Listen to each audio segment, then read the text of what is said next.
मुख्तार अंसारी और उसके परिवार की अनाप शनाप तरीके से कमाई गई 600 करोड़ रुपए से ज्यादा की संपत्ति तो जब्त हो गई है या ध्वस्त हो गई है।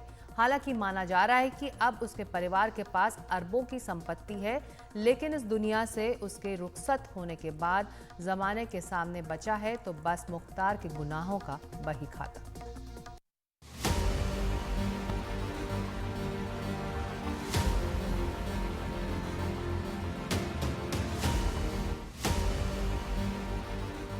2004 में यूपी पुलिस में डीएसपी शैलेंद्र सिंह ने मुख्तार को लाइट मशीन गन के साथ पकड़ा था और उस पर पोटा लगा दिया था।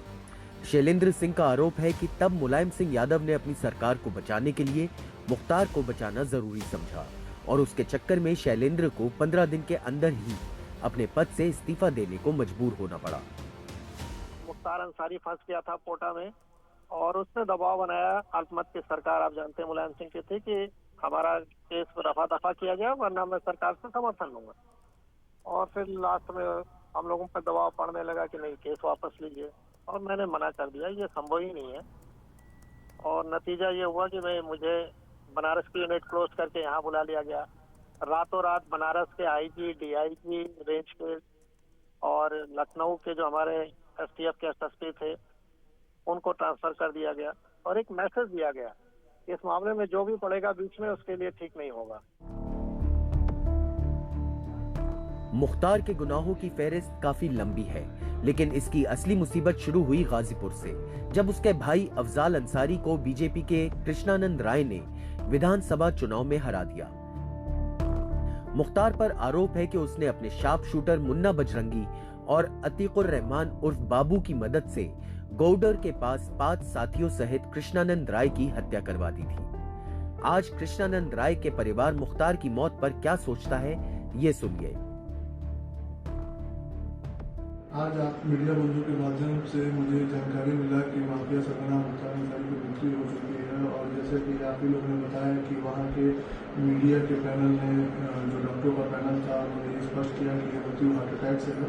तो मेरा मानना है कि ये बाबा गोरखनाथ का आशीर्वाद है कि आज उनके दरबार से ये न्याय सुनने को मिला है।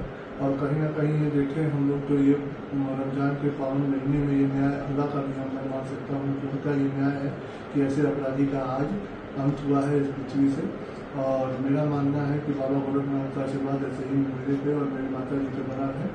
जय श्री राम, जय बाबा गोरखनाथ। 2005 में मऊ में कर्फ्यू के दौरान खुली जीप में घूमते हुए मुख्तार की तस्वीर ये बताने के लिए काफी थी कि एक वक्त मुख्तार कैसे अपनी बंदूक की नोक पर कानून व्यवस्था को टांग कर रखता था। जिस मऊ से मुख्तार 5 बार विधायक रहा और आज उसका बेटा अब्बास अंसारी ओम प्रकाश राजभर की पार्टी का विधायक है, उस मऊ के लोग क्या कह रहे हैं उसे भी सुन लीजिए।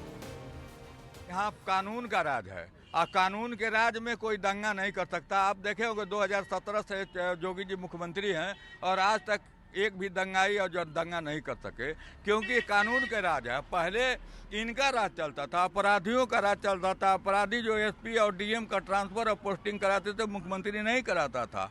तो जब अपराधी अगर राज सत्ता चलाएगा तो कुछ भी हो सकता है, लेकिन यह कानून का राज है। जोगी जी ने कहा कि कानून के राज में अगर कोई भी करेगा, चाहे अपना हो चाहे बेगाना हो, बख्शा नहीं जाएगा। हमें हर हालत में शांति चाहिए। 2005 के मऊ के दंगों में करीब 6 लोगों की मौत हुई थी।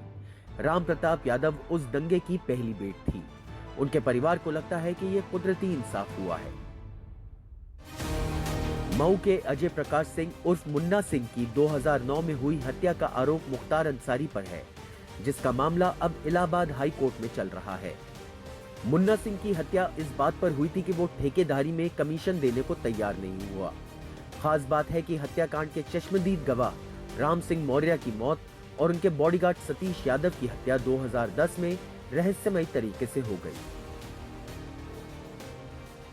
हम यही कहना चाहें कि आज बहुत आज हम खुश हैं और भगवान ने उसके साथ बहुत अच्छा किया। हम बस यही कहेंगे कि आज हम बहुत खुश हैं। डर का माहौल समाज में था। लोग हमसे जुड़ने में, हमारे साथ उठने में, बैठने में डरते थे कि कब क्या इनके साथ घटना दुर्घटना हो जाए।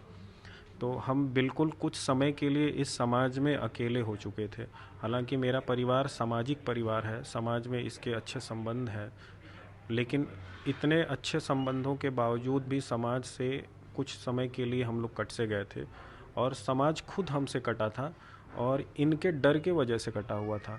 दबाव तो आते ही रहे, लोगों से सूचनाएं मिलती रही। दबाव तो इतना आया कि 2014 में इन लोगों द्वारा खुद मजदूर की हत्या तरमा थाना के अंतर्गत करके और हमारे बड़े भाई अशोक सिंह जी को, दोनों लोगों को नाम से FIR दर्ज करा गया। अब आप देख लीजिए कि मुख्तार पर लगे आरोपों को कैसे अदालतों ने सही पाया और ठहराया था। 13 मार्च 2024 को मुख्तार अंसारी को फर्जी लाइसेंस केस में IPC की धारा 428, 467, 468 और आर्म्स एक्ट की धारा 30 के तहत दोषी पाया गया। इसमें उसे उम्र कैद की सजा के अलावा 2,02,000 रुपए का जुर्माना भी लगाया गया है। 15 दिसंबर 2023 को रंगूटा परिवार को बम से उड़ाने की धमकी मामले में 5 साल की जेल और 10,000 रुपए का जुर्माना लगा। हालांकि MP MLA कोर्ट ने सजा पर रोक लगा रखी है। 5 जून 2023 को चर्चित अवधेश राय हत्याकांड में उम्र कैद की सजा हुई। 29 अप्रैल 2023 को गैंगस्टर एक्ट में गाजीपुर MP MLA कोर्ट ने 10 साल के सक्षम कारावास और 5 लाख रुपए के जुर्माने की सजा दी। 25 फरवरी 2023 को आर्म्स एक्ट और 5 टाडा एक्ट के तहत नई दिल्ली में दर्ज केस में साउथ डिस्ट्रिक्ट कोर्ट ने 10 साल सक्षम कारावास और 5,55,000 रुपए का जुर्माना लगाया। 21 सितंबर 2022 को इलाहाबाद हाई कोर्ट ने सरकारी कर्मचारी को काम से रोकने और धमकाने के मामले में 2 साल की कैद एवं 10,000 रुपए जुर्माना लगाया। 23 सितंबर 2022 को लखनऊ के हजरतगंज थाने में दर्ज गैंगस्टर एक्ट में इलाहाबाद हाई कोर्ट ने 2 साल की कैद और 10,000 रुपए के जुर्माने की सजा सुनाई। इन गुनाहों का कागजी बही खाता तो बंद हो जाएगा, लेकिन ये बताता रहेगा कि अपराध की दुनिया कभी बेहतर जिंदगी का हामी नहीं भरती। मऊ से गौरव द्विवेदी की रिपोर्ट NDTV इंडिया के लिए।